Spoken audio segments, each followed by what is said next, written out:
안녕하세요. 절대갑TV의 명품 PD 한PD입니다. 자, 오늘은 8.4 공급 대책이 나왔지만 규제 철폐 안 하면 정말 큰일 납니다. 자, 이런 주제를 가지고 한번 이야기를 해 보겠습니다. 일단 그 정부의 구상이 어떤 구상을 가지고 있나 우리가 한번 알아야 되겠죠. 정부는 어떤 구상을 가지고 있나. 주택 공급에 관해서 어떤 그 아파트 시장 완벽한 그 통제, 컨트롤 하려고 하는 것 같아요.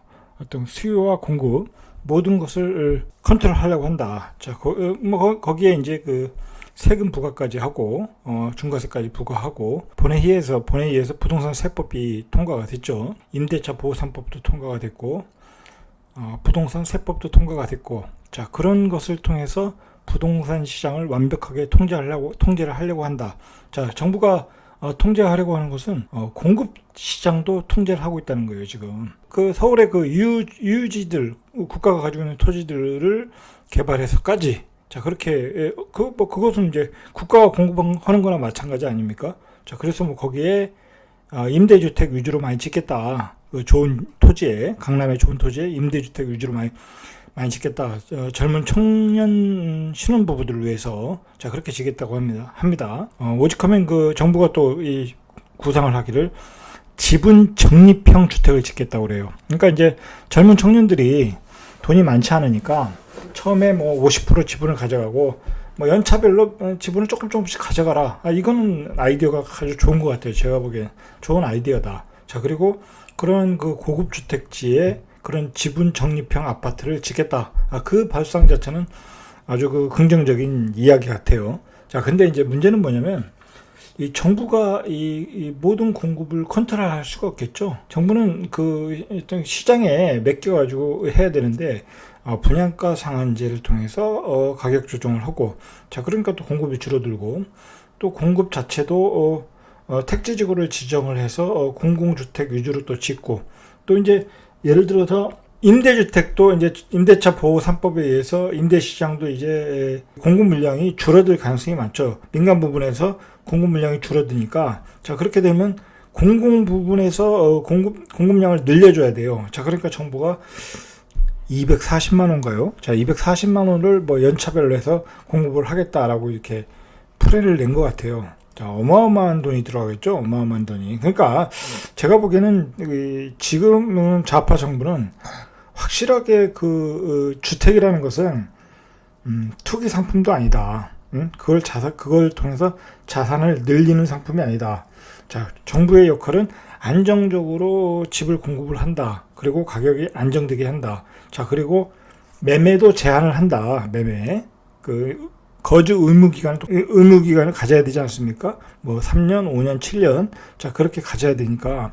자, 모든 거주에 대해서, 그 다음에 집의 공급에 대해서, 집을 파는 거에 대해서 모든 것을 통제를 하겠다는 것 같아요. 이 정부의 구상은 그렇다는 거예요. 그렇다면 우리가 한번 생각을 해봐야 돼요. 이게 왜 문제가 되냐면, 자, 만약에 이 여당, 지금의 여당, 180석의 여당이 얼마나 정권을 잡고 가느냐에 따라 이분들이 2년 뒤에 대권 주자를 또 대선에서 승리를 할지, 자, 그 다음에 어떻게 될지는 저는 잘 모르겠으나, 자, 이분들이 만약에 계속 집권을 한다면은 사실상 집으로 뭐 투자를 해서 어떤 그 자산을 누릴 수 있는 기회가 없는 거예요, 기회가.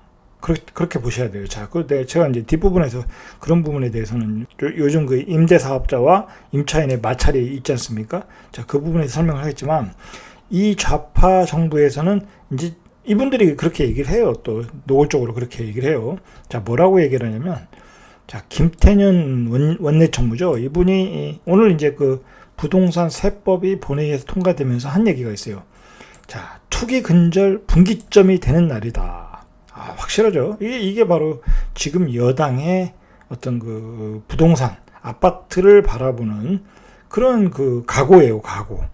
투기 근절 분기점이 되는 날이라는 거예요. 이제 임대차 보호 3법 통과됐고, 종부세법, 그 다음에 뭐 보유세, 뭐 부동산 세법이 다 통과됐으니까, 그리고 취득세도 이제 올라갔고, 가수요로 이제 집을 못 산다는 거잖아요. 자, 이제 그러니까 투기 수요는 단절됐다. 자, 그렇게 보는 거예요. 자, 이제 그것은 제가 이제 나중에 다음 프로로 한번 제작을 해보겠습니다.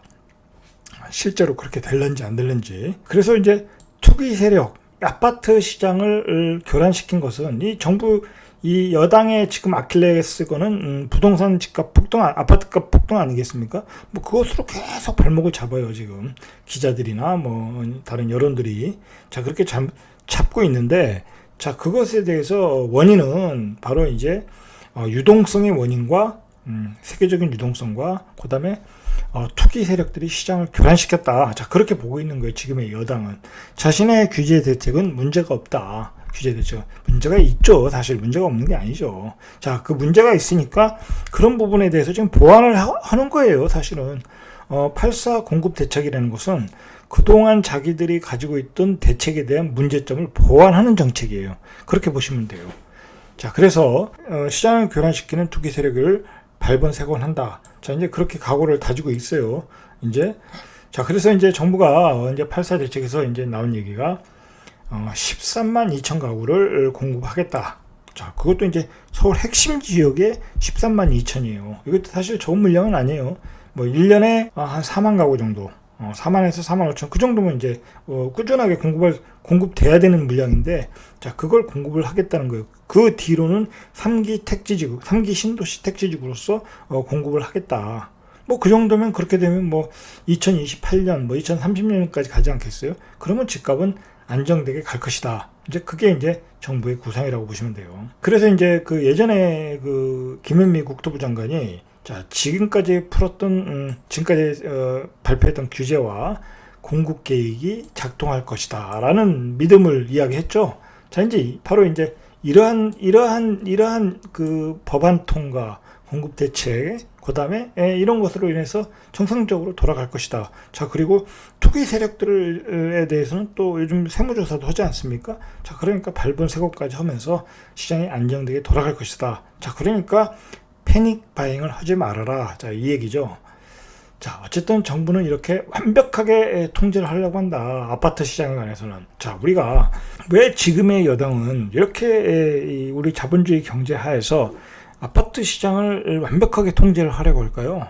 자, 우리가 이 대한민국의 어떤 그 부의 역사, 뭐 자본주의 역사를 보면 사실 뭐 강남에서 부자 된 사람들, 뭐 부자로서 지금 떵떵거리면서 사시는 분들 다 뭐로 부자가 됐겠습니까? 자, 열심히 사업을 해서 돈을 벌었겠죠. 열심히 직장을 다녀서 벌어서 그걸 부동산을 사고 아파트 사서 투자를 해서 돈을 벌었잖아요.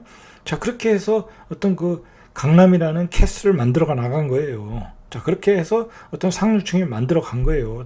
다 부동산 부자잖아요. 그건 사실이에요. 자, 그러한 역사에 대해서 이 좌파 정부는 인정하지 않겠다는 거예요. 그건 그렇게 된 것이 바로 한국 경제의 문제다. 한국 사회의 문제다. 그것은 불로소득이다. 자, 그래서 앞으로 그런 것이 재현되면 안 된다. 이 정부는 그렇게 선을 긋고 있는 거예요. 자, 그러니까 뭐 그게 맞다 틀리다를 떠나서 일단은 예전에 그렇게 된 사람들이 있잖아요. 자, 그리고 본인들도 다 강남에 살잖아요. 본인들도 강남에 살면서 혜택을 누리고 있잖아요. 근데 이제 못 들어가게 한다는 거죠. 자, 이런 부분에서 어떤 괴리감이 있는 거예요. 아파트 부동산을 통한 자산소득은 불로소득이다. 자, 그러니까 정부는 완벽하게 통제를 해야 된다. 자, 여기서 마찰이 오는 것입니다. 마찰이.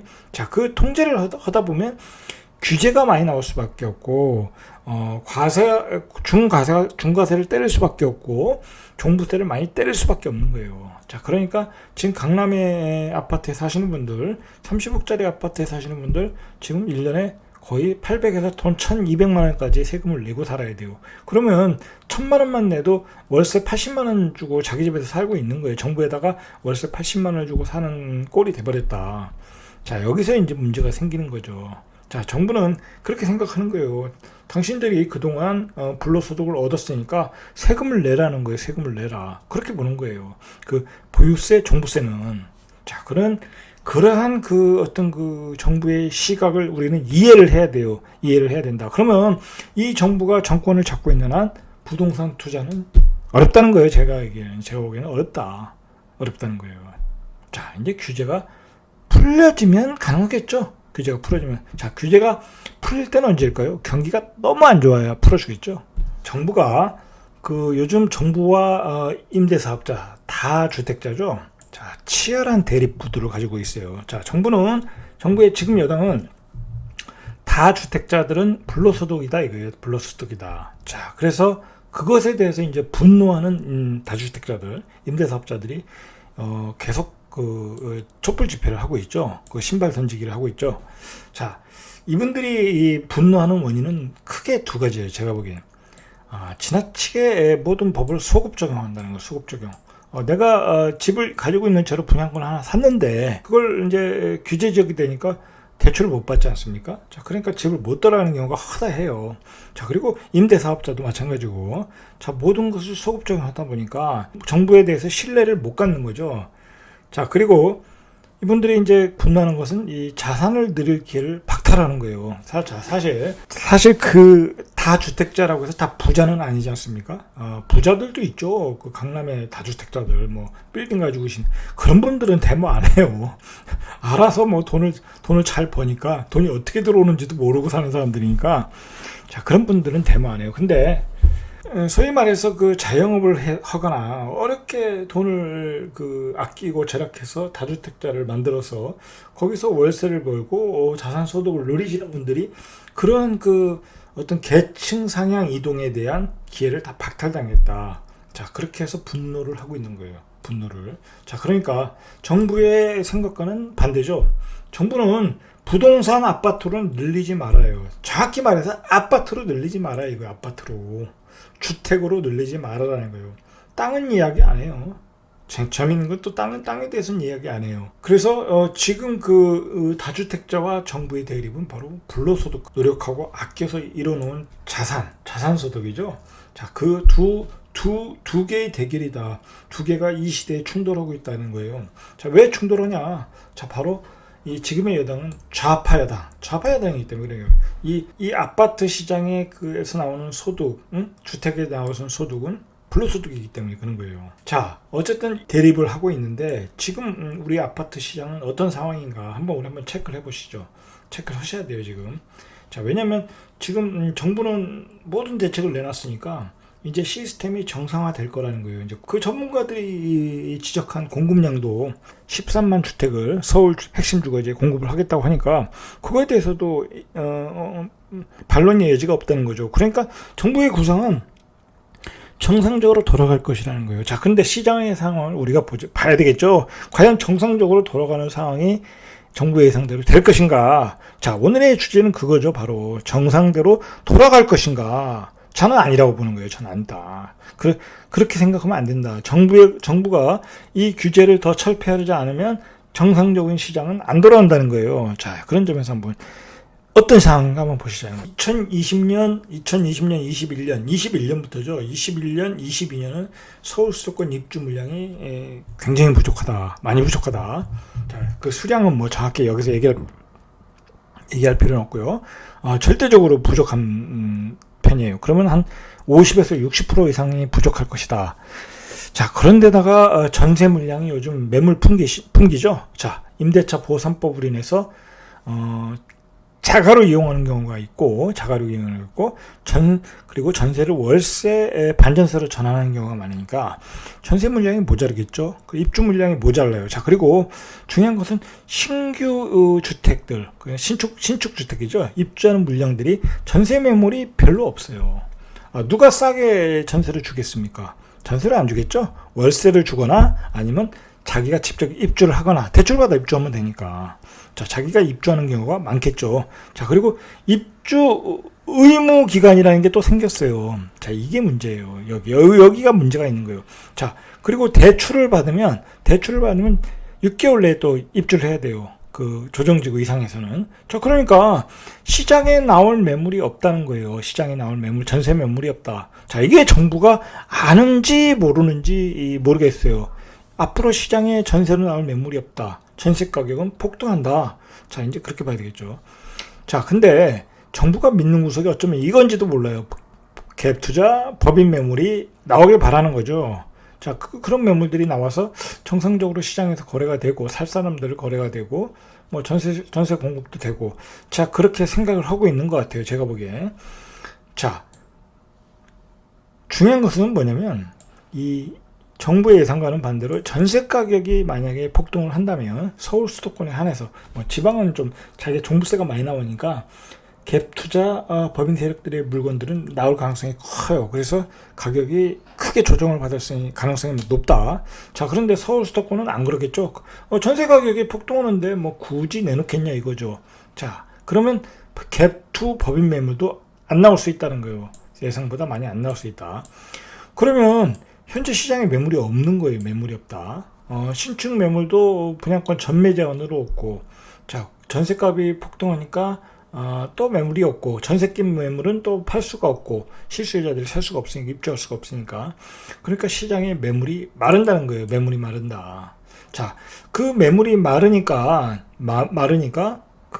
정부가 13만 주택을 2, 3년 내에 공급을 하겠다고 이번에 8사 대책을 내놓은 거예요.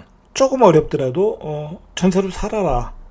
뭐 아파트 전세값이 비싸면 빌라라도 살아라. 자, 그런 얘기를 보내고 있는 거예요. 자, 정부의 상도로 갈지 시장이 또 패닉바잉으로 갈지, 자, 그것은 아무도 모르죠. 자, 어쨌든 지금 현재 입주하는 아파트 중 전세 입주 물량이 절대적으로 부족한 상황이다. 자, 시장이 심각해지는 상황을 한번 보시죠. 자, 전세 매물은 풍기되고 전멸이 될 수 있어요. 지금 4천 가구 단지의 매물이 두세 개. 상황이 그렇지 않습니까? 자, 전세 매물은 풍기 상황이다. 자, 그러니까 어떤 국회의원은 월세로 살아라, 그런 좀 발언도 하고 그래요. 자, 문제가 됐었죠. 임대차 보호 3법이 통과되면서 갑과 을의 전쟁이 시작됐어요. 요즘 세상에 듣도 못한 그 상황이 되다 보니까 아주 황당한 상황들이 이 전월세 시장, 임대차 시장에서 많이 벌어지고 있어요. 지금 벌써 이렇게 시작됐는데 앞으로는 얼마나 더 많이 벌어지겠냐, 그 말이죠. 자, 어쨌든 시장은 이렇게 분양권 전매 제한으로 분양권 거래가 감소됐다. 자, 분양권 매물이 없으니까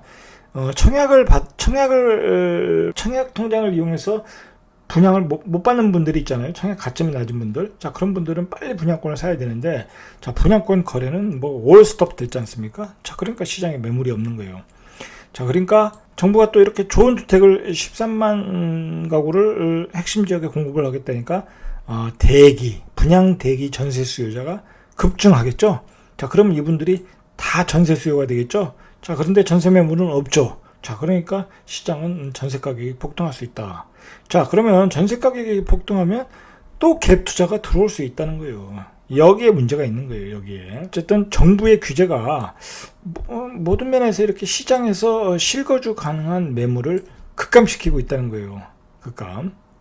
자, 정부는 미래 공급 물량은 확보했어요. 정부가 발표하는 공급 물량이나 3기 신도시, 그 다음에 이번에 발표한 8사 대책에서 발표한 13만 가구. 자, 발표했으나 현재 시장에 매물이 없다는 거예요. 현재 거래가 될 수 있는 시장에 매물이 없다. 심지어 분양권도 이제 전매가 안 된다. 그 다음에 전세 낀 매물은 또 실거주가 안 되니까 임대차 보호 3법에 의해서 묵시적 갱신하면 4년 된데 그걸 누가 사겠냐고요.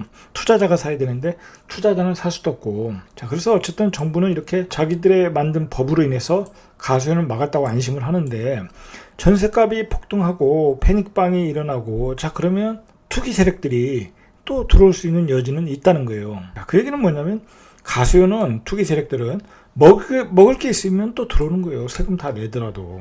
먹을 게 있는데 집값 폭등하는 게 보이면 들어오겠죠.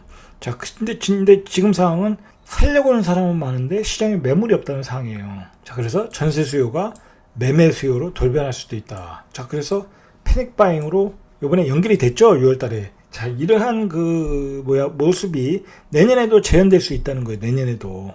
자, 근데 그렇다고 해서 우리가 사야 되냐, 동참해야 되냐, 저는 그것은 아니라고 봐요. 왜냐면 좋은 주택을 분양받을 수 있다면 기다리는 게 낫죠. 그리고 지금은 어느 정도 상승 사이클의 마지막 정점을 달리고 있기 때문에 이런 패닉바임에 참여할 필요는 없겠죠. 자, 그런데 어쨌든 이런 상황이 돌발하면 또 집값이 요동칠 수 있다라는 거죠. 정부의 예상과는 반대로. 자, 그래서 정부가 공급량 확대 정책, 8사 정책을 발표를 했죠. 자, 정부가 이렇게 꼼꼼하게 하고 있어요. 문제는 뭐냐면 이게 도심 재건축 용적률 상향 조정해주겠다. 기본 서울시 조례에 의하면 500%까지 가능하다고 그래요. 최대한 500%까지 해주겠다. 대신 기부 체납하라는 거죠. 땅을 체납하고 거기에다 임대주택을 져라. 자, 그리고 거기에 대한 건축비는 정부가 내겠다. 자, 이런 얘기예요, 이제. 자, 어떤 기부 체납의 비율이 몇 프로냐, 그거에 따라 달려있고, 그리고 예를 들어서 뭐 강남에 재건축을 하는데, 내 집 앞에 임대 아파트가 있다. 자, 그것도 별로 뭐, 좋아하진 않겠죠? 강남 같은 데서는. 자, 그러니까, 이것도 뭐, 그렇게 많이 그 신청을 재건축 단지에서 이것에 대해서 호의적으로 받아들일 단지는 저는 별로 없다고 봐요. 별로 없다. 자, 그리고 13만 2천 중 과연 지금 당장 내년이 문제인데 내년에 공급이 안 되는데 어떻게 뭐가 해결이 되겠냐 이거죠. 자, 그래서 이제 정부가 뭐 예를 들어서 태릉에다 짓는다, 뭐 어디다 짓는다, 대치동에 짓는다, 그것도 사전 청약을 받는다고 그래요. 사전 청약. 자, 그러니까 정부는 내년이 위기라고 보는 거예요. 내년이 위기. 그러니까 내년에 그 좋은 데를 사전 청약할 테니까 기다리라는 거예요. 정부의 뭐랄까요, 무주택자에 대한 그 청년, 그 다음에 신혼부부, 30대에 대한 무주택자에 대한 애정 공세라고 보면 되겠죠. 자, 그런데 문제는, 자, 이러한 주택을 역시 특별한 사람들만 청약이 가능한 거예요. 자, 이제 특공이 가능한 분들만 받는 거죠. 특공이 가능한 부분. 자, 그 부분이 얼마나 될지는 저는 잘 모르겠어요. 자, 근데 그 특공이 되는 부분들만 받을 수 있다. 그래서 이제 그 소외되는 계층이 있지 않습니까? 그때 30대나 뭐 40대 청약가치 낮은 분들. 자, 그런 분들은 아무 혜택이 없어요. 제가 보기에. 그 13만 2천 가구 중에 내가 받을 물량은 거의 없다고 보시면 돼요. 자, 어쨌든 그 정부는 일단 시장에 심리적 안정 사인을 보냈다. 자, 그리고 이러한 13만 2천에는 좋은 입지 아파트가 많아요. 용산은 뭐 그 정비창기지, 말할 필요가 없죠, 이 부지에. 자, 그런데 뭐 그런 또 얘기가 있어요. 거기는 용적률을 높여주니까 50층짜리에 임대 아파트가 들어선다. 좀 모양은 아닌 것 같아요. 그 용산의 그 부지는 그 고급 주상복합에 들어갈 부지인데 임대 주택이 많이 들어간다. 뭐 그건 아닌데 뭐 여당의 입장은 또 그런 것 같아요. 자, 강남. 뭐 대치동, 무역 전시장, 개포동, 뭐 SH 부지, 이런 그 좋은 핵심 부지에 청년 신혼부부, 뭐 지분 적립형 아파트라고 하나요? 자, 그걸 짓겠다고 하는 거예요. 그런데 이제 문제가 바로 터진 게 뭐냐면 서울시는 아직 35층으로 제한을 하고 있어요. 자, 그 부분에 대해서는 다음 시장 선출 전까지는 우리는 결정 못하겠다. 자, 그렇게 얘기를 했습니다. 물론 이제 내년에 이제 시장이 선출되면 자, 이제 결정이 되겠죠. 자, 근데 문제는 뭐냐면 만약에 이게 예를 들어서 지금 여당의 시장이 아니라 통합당의 시장이 선출이 되면 이걸 또 반대하면 또 안 되는 거예요. 50층이. 이런 용적률 상향 조정이 안 된다. 자, 이런 부분이 있다는 거죠. 이 불씨가 남아있는 거죠. 우리가 이제 정부의 부동산 규제 정책을 전문가들이 얘기할 때 가장 제일 많이 지적하는 게 물량을 말린다는 거예요. 물량을 시장에서 말리는 규제들이 대부분이다. 자, 그런 규제들이 뭔가 보죠. 이런 규제들이 바로 정부가 풀어줘야 되는 거예요. 이거 안 풀어주면 정부 이제 앞으로 대란이 일어날 수 있어요. 제가 보기엔. 대출 실행 시에 조정지구에서 예를 들어서 네가 투자로 산 것도 아닌데, 투자로 산 거 아니고 실거주로 샀잖냐. 그래서 대출을 받았지 않냐. 자, 그러니까 의무 실거주 조건을 주었어요. 그러니까 대출 받으면 무조건 들어가야 되는 거예요. 근데 우리가 요즘 분양가도 비싼데 대출 안 받고 사시는 분들이 누가 있겠습니까? 그러니까 신규 아파트에는 전세 매물이 있을 수가 없어요. 자, 그러니까 전세 대란이 올 수밖에 없죠. 자, 그리고 다주택 중과세.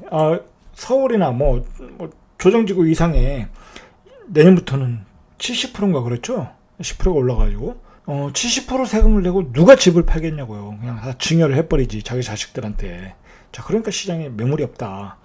자, 그리고 또 분양가 상한제하니까 또 실거주 의무를 줘요. 니들이 집을 싸게 사니까 3년, 5년, 7년은 최소한 살아라. 자, 그러니까 시장에 앞으로 나올 매물이 없어요. 앞으로 나올 매물. 자, 그래서 이제 이러한 규제들을 철폐해야 되는데, 제일 중요한 건 이제 일가구 주택에 대한 세부담을 좀 완화를 해야 되는 것이고, 뭐 예를 들어서 강남에 뭐 그냥 직장 은퇴하고 사는데 1년에 800만원, 1000만원 내라고 하면 수입도 없는데 그런 분들 어떻게 하겠냐 이거죠. 자, 그런 분들 예를 들어서 지금 세금 폭탄에 대한 그 국민들의 우려가 많지 않습니까? 자, 1주택인데도 세금의 인상률이 체감적으로 크게 느껴진다는 거예요. 자, 그래서 이런 부분에 대해서는 완화를 해야 된다. 경기도 안 좋은데. 자, 그리고 그 사다리를 걷는 규제는 철폐를 해야 된다. 자, 여러분 생각해 보십시오. 이제 우리가 강남에 분양을 받아서 들어갈 수가 없어요. 자, 강남. 예를 들어서 요즘 분양가가 30평이면 15억이 넘지 않습니까? 그럼 대출 규제예요. 그러면 강남에 있는 아파트를 살려면 내가 현금 15억이 있어야 된다는 거예요. 그러면 돈 있는 사람만 들어가는 얘기잖아요. 자, 이것도 철폐를 해야 되는 거예요. 당연히. 자, 근데 우리가 강남에 진입을 못하고 있는 사이에 외국인들이 지금 막 들어가서 강남을 싹 쓰려고 있잖아요. 자, 그러면 외국인들한테만 좋은 거잖아요. 좋은 입지 아파트 다 뺏기고 있는 거예요. 그러니까 이 사다리를 걷는 규제도 빨리 철폐해야 된다. 불만들이 누적되고 있다는 거예요. 자, 그리고 무주택자 LTV 대출 완화. 자, 이거 무주택자들은 요즘 분양가는 이거 지금 생각하면 요즘 적응이 돼서 그렇지 예전에 거의 2배가 돼버렸어요. 2배. 예전에 2배. 금리가 싸서 그걸 체감적으로 못 느끼는 것 뿐이지 분양가가 엄청나게 올라갔다. 자, 그러면 대출을 많이 받아서 들어와야 되는데 규제 지역이다 해서 40%로 제한한다든지. 자, 그러면 돈 없는 사람은 또 분양을 못 받는 거예요. 진짜 제가 이런 분들을 많이 봤어요. 자, 이거 완화해줘야 돼요. 자, 그리고 아까도 말했듯이 그 강남 진입을 위해서 누구나 강남을 진입할 수 있어야죠. 대한민국에 산다는 것은 대한민국에 살면서 강남에 가서 살아야 된다는 것은 누구나 가지고 있는 꿈이에요. 그건 꿈. 그렇잖아요. 그거 솔직한 얘기로 누구나 가지고 있는 꿈이죠. 그건. 그러면 강남에 들어갈 수 있는 사다리는 최소한 놔야 된다. 대출 규제를 완화해야 된다는 얘기죠. 정부는 지금 여당은 좌파 정부는 확실한 어떤 정치적인 어떤 이념이 있어요. 주택에 대해서는 불로소득이다. 정부가 통제를 해야 된다. 자, 그리고 정부는 양질의 저가 주택 공급을 할 것이다. 나라의 그 모든 좋은 유지에다 공급을 할 것이다. 자, 이번에 과천에 있는 부지에까지 이렇게 거기 아파트를 짓겠다고 하지 않습니까? 자, 그 정도로 정부는 그런 공급에 대해서 핵심 지역에 대해서 노력하는 모습이 분명히 있어요. 자, 그런데 거기에 대해서 그게 그 공급량을 다 맞춰줄 수 있겠냐 이거죠. 과연. 어쨌든 그 정부의 이러한 통제는 이 주택시장의 생태계를 파손시킬 수 있다. 그래서 부작용이 크다는 거예요. 지금 그런 사회 각각에서 일어나는 그런 모든 사건 사고가 그런 부작용이에요. 부작용. 그리고 중요한 것은 어떤 장기적인 공급망이 또 파손이 되는 거예요. 분양가 상한제 있죠. 그다음에 정부가 주도하는 또 사업이 돼버렸죠. 예를 들어서 민간 임대주택 240만 호를 짓겠다고 하면 민간 사업자가 누가 아파트를 공급하겠냐 이거죠. 자, 그러니까 장기적으로 공급망이 안 좋아지는 거죠. 전세에서 또 월세로 전환하는 매물이 또 증가하고 있다. 자, 그리고 임대인, 임차인, 갑을 전쟁이 벌써 시작되었다. 자, 이러한 사건 사고가 벌어지고 있다는 거죠. 자, 그래서 정부의 어떤 정책적인 프레임의 변화가 필요하다는 거예요. 저는 자본주의는 욕망이라고 생각해요. 욕망. 그렇잖아요. 자본주의에 태어나서 내가 잘 먹고 잘 살려고 그러는 거잖아요. 돈 많이 벌어서 풍요로운 생활을 하자고 그러는 거잖아요. 자, 그 풍요로운 생활의 어떤 핵심은 아파트예요. 아파트에서 자산을 늘려가는 거예요.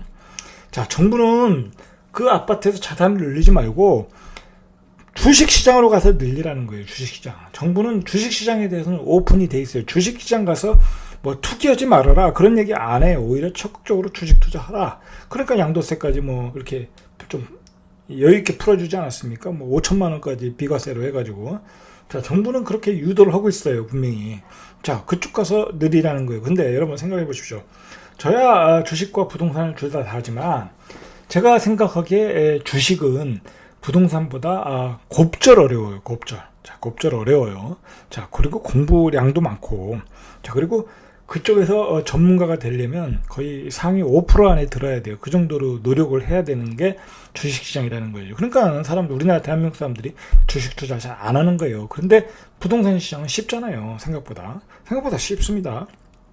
그냥 돈만 있어서 먼저 가서 사면 되는 거예요. 좋은 입지 아파트. 자, 그 입지가 그렇게 분석할 것도 없잖아요. 전문가들이 다 분석해 주니까. 그럼 사면 되는 거예요. 그러면 올라가니까. 거기는 주식처럼 어떤 유상증자를 한다든지 전환사채가 나온다든지 그런 게 아니잖아요. 소위 말해서 소유주가 뭐 이렇게 사기를 치거나 그러지 않잖아요. 자, 그런데 정부는 그런 부동산 시장에 대해서 막아놓은 거예요. 근데 자, 과연 그 자본주의에서 우리가 사는 어떤 욕망이 부자가 되는 욕망인데, 자, 그 길을 한쪽을 다 막아놓은 거예요. 막아놨다. 자, 이거 어떻게 돼야 되나? 이제 거기서 우리가 고민을 해야 될 부분이죠. 정부는 부동산은 안 된다. 당신이 부를 늘리려면 주식으로 해라. 주식을 해라는 거예요. 자, 이제 우리의 고민은 바로 거기에 있는 거예요. 이제 우리의 자산을 어떻게 늘려야 되나. 자, 그러면 공부를 열심히 해야 되겠죠. 부동산이든 주식이든 앞으로 이 전국이 어떻게 변하게 될지, 그런 모든 것을 가지고 어떤 투자 전략을 짜고 앞으로의 나의 자산에 대해서 증식할 수 있는 전략을 짜야 돼요. 자, 이제부터 이렇게 더 노력을 하셔야 된다는 거예요. 포기할 단계가 아니라 더 노력을 해야 된다. 자, 오늘은 여기까지. 이상 절대값 TV의 명품 PD 한 PD였습니다.